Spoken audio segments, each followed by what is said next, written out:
Yes, guys, it's time. The required weekly test is starting. Yes!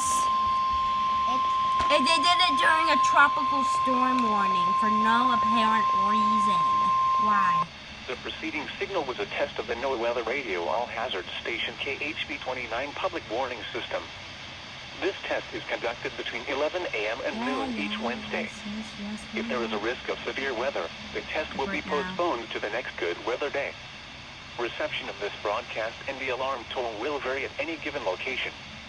This alarm tone will be activated for hazardous watches and warnings for the following counties: Berkeley, Charleston, and Dorchester. It will also be activated for tornado, severe thunderstorm, and flash flood warnings only for the counties of Clarendon, Georgetown, Orangeburg, and Williamsburg.